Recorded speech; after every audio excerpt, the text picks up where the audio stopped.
Hello नमस्कार, बहुत बहुत स्वागत है आप सभी का इस प्लेटफॉर्म पे मेरे यानी पीयूष उपाध्याय के साथ में। रात के बज चुके हैं 9 और टाइम है वोकैब लैब शो का। तो चलिए सेशन की शुरुआत करते हैं। सबसे पहले बात करेंगे जो कल मैंने आपसे क्विज में क्वेश्चन पूछा था, जिसमें ये मोटू लाला आपको दिखाए गए थे और आपको इनके लिए एक वर्ड बताना था, जिसके लिए आपको 4 ऑप्शंस मैंने जो दिए थे वो ये हैं। पहला है ऑब्सेशन, किसी भी चीज में बहुत ज्यादा घुल जाना या किसी में बहुत ज्यादा चले जाना है, दिस इज ऑब्सेशन। मान लीजिए मुझे पतंग उड़ाने का बहुत ज्यादा शौक है, मानना नहीं है ये सच में बात है, तो मुझे पतंग का ऑब्सेशन हो जाएगा एक टाइम के बाद में, अगर मैं बिना पतंग उड़ाए रह नहीं पा रहा हूं। This is obsession. ओबेसिटी का मतलब होता है मोटापा, this is the word for मोटापा। And then we have slender, इसका मतलब होता है बेटा दुबला पतला। कोई भी आदमी जो दुबला पतला है उसको हम स्लेंडर बोलते हैं। फिर आता है एक्सेंट्रिक, जिसका मतलब होता है सन की। ऐसे लोग जिनका दिमाग सेंटर से हिला हुआ होता है, इनको हम एक्सेंट्रिक बोलते हैं। Clear?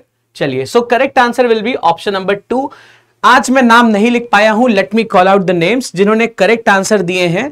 First name is Nidhi Tyagi, then we have Payal Barnwal, Swarnakshi Dev, Neha Kaushal, Deepa Rai, Shivani Dubey.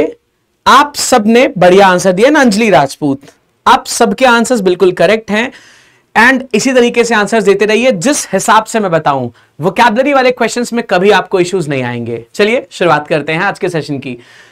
करना वही सेम डायरेक्शन सेम रहेंगे। आपको जो भी वर्ड यहां येलो कलर से दिया है, इसका जो भी मीनिंग निकलता हो वैसे ही मीनिंग वाला एक ऑप्शन यहां से फाइंड आउट करना होगा।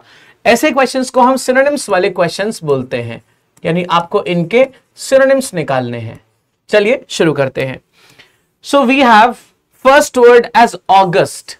बेटा ऑगस्ट का मतलब होता है जब भी कोई आदमी ऑगस्ट होगा तो उसके लिए आपके पास में ह्यूज रिस्पेक्ट होगी। पहले तो ह्यूज रिस्पेक्ट होगी उस आदमी के लिए आपके पास में, या फिर आप कह लो कि वो आदमी बहुत ज्यादा इंप्रेसिव सा हो जाएगा। वो आदमी बहुत इंप्रेसिव सी पर्सनालिटी होल्ड करके अपने साथ में लाएगा। This is what we call as August. और अगस्त को एक तरह से बेस्ट फ्रेंड के लिए भी यूज किया जाता है। फिलहाल ये यूज थोड़ा सा कम है, नॉवेल्स में आपको अक्सर ये देखने को मिलेगा बेस्ट फ्रेंड के लिए ऑगस्ट। फिलहाल ये रिस्पेक्ट, ह्यूज रिस्पेक्ट पे करने के लिए या इंप्रेसिव पर्सनालिटी दिखाने के लिए ऑगस्ट को यूज करते हैं। So first we have majestic. Majestic का मतलब इंप्रेसिव होता है। अब भाई यही ढूंढ रहे थे और यही पहले ही मिल गया, that means first option will be the correct answer choice. Second देखो इंपॉर्टेंट, आपको पता है इंपॉर्टेंट होता है। Third is difficult, that is मुश्किल, बाहर हो जाएगा। ह्यूज मतलब बड़ा होता है। ह्यूज इंपॉर्टेंस हो जाना इज मैजेस्टिक, लेकिन सिर्फ ह्यूज होना इज तो बड़ा होना। इसके लिए हमने बहुत सारे वर्ड्स ऑलरेडी पढ़ लिए हैं, है ना। इनॉर्मस पढ़ लिया है हमने कोलोसल पढ़ लिया है, हमने कोलोसल पढ़ लिया है, हमने मैमथ पढ़ लिया है, और भी बहुत सारे वर्ड्स पढ़े हैं हमने। So please remember all these words. Second है डेसिमेटेड। जब कोई चीज डेसिमेट हो जाएगी तो मतलब वो जीरो हो जाएगी, मतलब खत्म हो जाएगी, खराब हो जाएगी, टूट फूट जाएगी। सो डेसिमेटेड का मतलब एक तरीके से आप समझ लीजिए तबाह हो जाना। डेसिमेटेड का एक तरीके से मतलब होता है तबाह होना, यानी लगभग जीरो हो जाना, खत्म हो जाना, है ना, जिसको आप खत्म होना भी कह सकते हैं, तबाह होना या खत्म होना। So first of all we have denounced. Denounce का मतलब होता है किसी को क्रिटिसाइज करना, किसी को क्रिटिसाइज करना। अब यहां पे खत्म होना और क्रिटिसाइज डिफरेंट होते हैं। First is out. डिस्ट्रॉय का मतलब ही तबाह करना होता है, अच्छा मीनिंग रिलेट कर रहा है। सक्सेसफुल में कोई कामयाब हो जाएगा, डजंट मैटर, थर्ड बाहर हो जाएगा। डिप्रेस्ड में कोई आदमी बहुत ज्यादा सोच में डूबा हुआ है, दैट मीन्स सेकेंड ऑप्शन के साथ हमें जाना पड़ेगा। Third question we have hurdle. Hurdle का मतलब होता है कठिनाई या जो भी रुकावटें आती हैं। कठिनाई, रुकावटें, परेशानियां, यही सारे इसके मीनिंग होते हैं। सो कठिनाई या रुकावट, दिस इज हर्डल। ठीक है बेटा। पहला है ऑब्स्टेकल। ऑब्स्टेकल का मतलब होता है कहीं पे भी रुकावट आ जाना। ऑब्स्टेकल का मतलब होता है रुकावट। देखो ऑब्स्टेकल का मतलब कठिनाई नहीं होता है, ऑब्स्टेकल मतलब होता है रुकावट। ठीक है, लेकिन हम कठिनाई के रिस्पेक्ट में भी इसको यूज कर ही सकते हैं। जैसे मान लो मेरे को तैयारी करनी है, मेरे पास ऑनलाइन पढ़ने के लिए कोई मोबाइल फोन नहीं है, तो ये जो परेशानी है ये मेरे रास्ते में बाधा बन के आएगी, विच इज ऑब्स्टेकल। बैन का मतलब पूरी तरीके से रोक लगा देना। जैसे इंडिया ने पाकिस्तान के पानी पे बैन लगा दिया, सो दैट्स बैन। हेज का मतलब होता है जो बुश होते हैं, a row of bushes, it means a row of bushes. Bush का मतलब झाड़ियां होता है, सो उसकी एक रो बनी होती है, उसको हेज बोलते हैं। जब आप रोड पे जाओ गांव की साइड में, सो दोनों साइड में बुशेस होते हैं ना, झाड़ियां, उनको हेज बोलते हैं। रिले का मतलब होता है ड्रैग करना, लगातार, इसका मतलब होता है लगातार। ठीक है बेटा, चलिए, so correct will be option number 1। Number 4 पे आते हैं, दिस इज रेयर, मतलब जो बहुत ही अनकॉमन है उसको हम रेयर बोलते हैं। बहुत अनकॉमन है, बहुत कम मिल रहा है, जो चीज बहुत कम है उसको रेयर बोल सकते हैं। सो वी हैव कॉमन, ये ऑपोजिट हो जाएगा। वी हैव यूजुअल, ये भी ऑपोजिट हो जाएगा। स्कार्स मतलब होता है बहुत कम होना, एंड फ्यू का मतलब भी होता है बहुत कम होना। तो हम कौन से वाले के हिसाब में लेंगे? देखो बेटा, फ्यू का मतलब होता है किसी चीज की प्रेजेंस, किसी चीज की प्रेजेंस कम होना, किसी चीज की प्रेजेंस कम होना। जैसे मान लीजिए आपने 10 लोगों को बुलाया था लेकिन 3 लोग आए, तो आप कहोगे फ्यू पीपल हैव रिपोर्टेड। लेकिन स्कार्स का मतलब है किसी चीज में कमी होना, किसी चीज में कमी होना। कमी होने का मतलब है जितना नॉर्मल चाहिए उससे लो लेवल पे है। तो रेयर का मतलब ये वाला चीज स्पेसिफाई कर रहा है। दैट्स वाई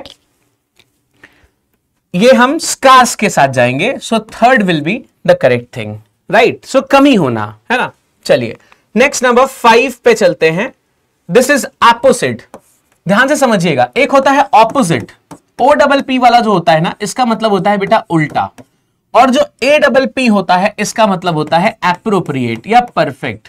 इसका मतलब होता है एप्रोप्रिएट या फिर परफेक्ट जिसको बोलते हैं। ठीक है, चलिए। सो पहला है कॉन्ट्ररी, मतलब उल्टा, ये गलत हो जाएगा बिकॉज ये APP वाला अपोजिट है। बिटर मतलब तीखा होना, गुस्सा करना, ये सब बिटर के लिए यूज होता है। 2 बाहर हो जाएगा। एप्रोप्रिएट देखो यहां पे बढ़िया बन गया, एग्जैक्टली हमने यही निकाला था। देन वी हैव मिसलीडिंग, जो गुमराह कर रहा हो। गुमराह वाला तो मीनिंग नहीं बनेगा बिकॉज उल्टा ही हो जाएगा। सो this will be option number 3। Number 6 पे चलते हैं।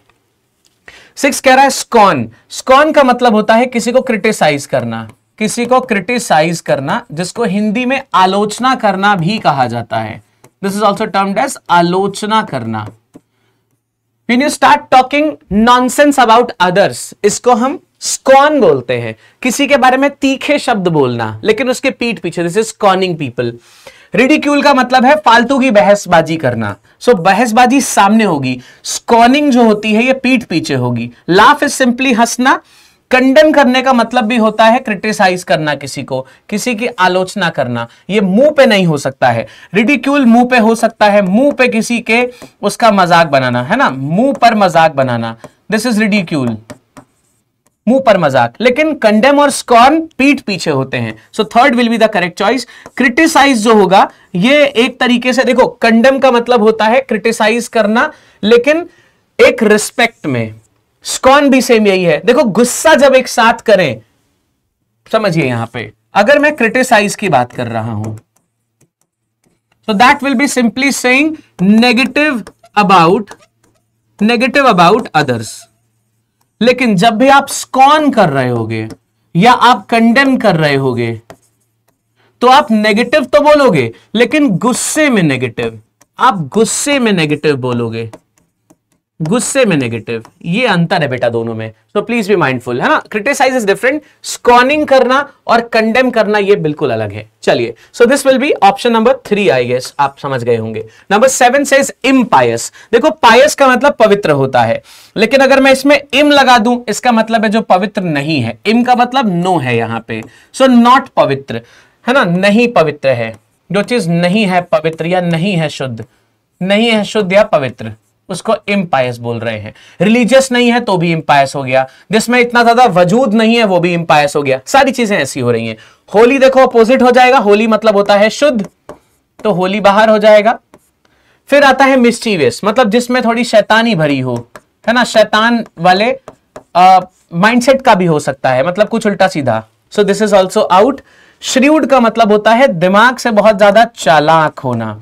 श्रीउड मतलब दिमाग से बहुत चालाक, सी इज आउट। फिर आता है इररिलेवेंट, यही हो जाएगा करेक्ट चॉइस। देखो इररिलेवेंट का मतलब है देखो इम्पायस का मतलब है जो चीज शुद्ध नहीं है, ठीक है। अब जैसे मान लो मैंने आपसे बोल दिया कि भाई 2.5 plus 2.6 is equal to 5 exactly. आपने कहा नहीं सर ये आंसर एकदम शुद्ध नहीं है, ये इम्पायस आंसर है, ये इनकरेक्ट आंसर है, बिकॉज 2.5 में 2.6 मिलाएंगे तो ये 5.1 बनना चाहिए, ये हो जाएगा इसका एकदम प्योर आंसर, करेक्ट आंसर। तो इस रिस्पेक्ट में हम इररिलेवेंट को कनेक्ट कर सकते हैं, क्योंकि इकलौता यही आंसर है जो फिट बैठ सकता है बेटा।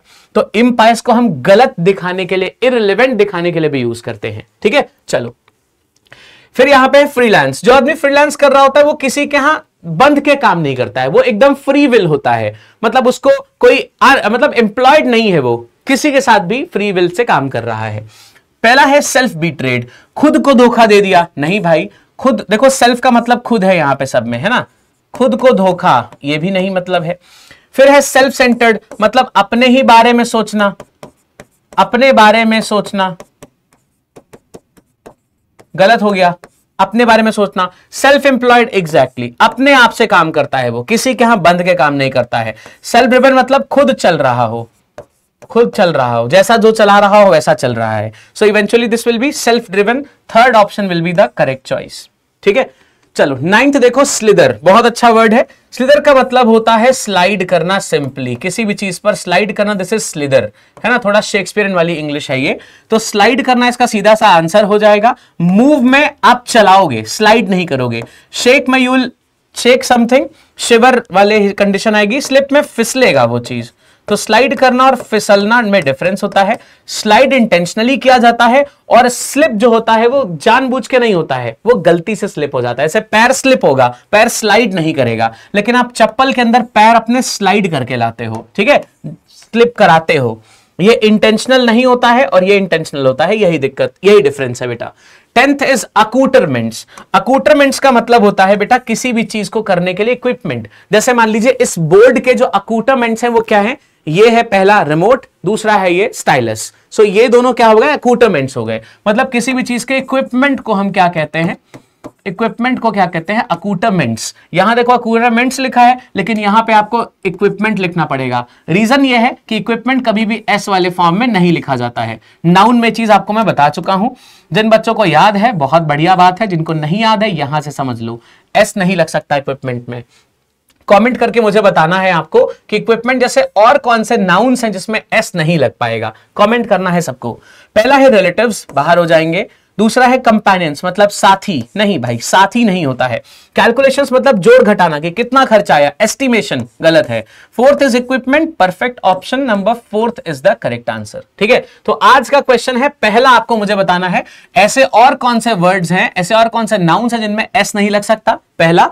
दूसरा आप बताइएगा कि 10 में से आपके कितने करेक्ट हुए, ये जरूर बताइएगा। सेकंड, थर्ड होमवर्क है, ये आपके सामने एक इमेज है। ये भाई साहब माफी मांग रहे हैं कि पुष्पराज झुक गया है आज साला, ऐसा हो रहा है। ये भाई साहब ने एकदम विक्ट्री ले ली है इनके ऊपर। So we have what 4 words, deteriorate, dominate, degrade and Dodge.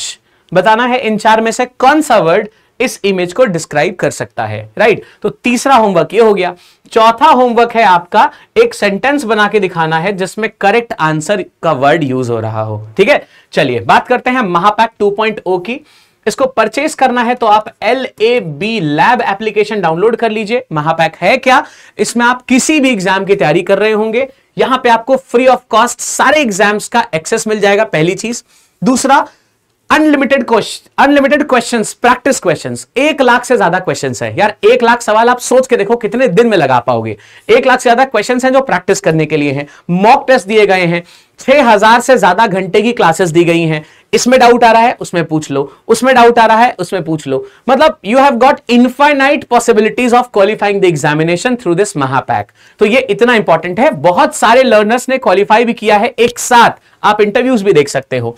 साथ में आपको ये ऑफलाइन बुक्स भी मिलती हैं, मतलब हैंड प्रिंटेड बुक्स भी यहां पे आपको मिलेंगी, मतलब जो हाथ में लेके पढ़ सकते हैं, है ना। कुछ बच्चों को ऑनलाइन PDF में कंफर्टेबल नहीं होता है, so you also get these offline books. ये सारी चीजें प्लस महापैक में सारे कोर्सेज के एक्सेस, सिर्फ 12 नहीं 6 महीने एक्स्ट्रा, मतलब पूरे 18 महीनों के लिए आपको मिल जाएगा इस महापैक में। आपको इस फ्री 6 मंथ के लिए LAB135 यूज करना है, जिसको यूज करके आप एक्स्ट्रा डिस्काउंट्स को भी अवेल कर सकते हो। Code LAB135 LAB135। सो ज्वाइन करिएगा। आज के सेशन में इतना ही रखते हैं, अगली क्लास में फिर से नए वर्ड्स के साथ आपके साथ जुड़ूंगा। तब तक के लिए चैनल को सब्सक्राइब जरूर कर दीजिए अगर आप नए हैं, और वीडियो को लाइक तो बनता ही है। सी यू, ऑल द बेस्ट।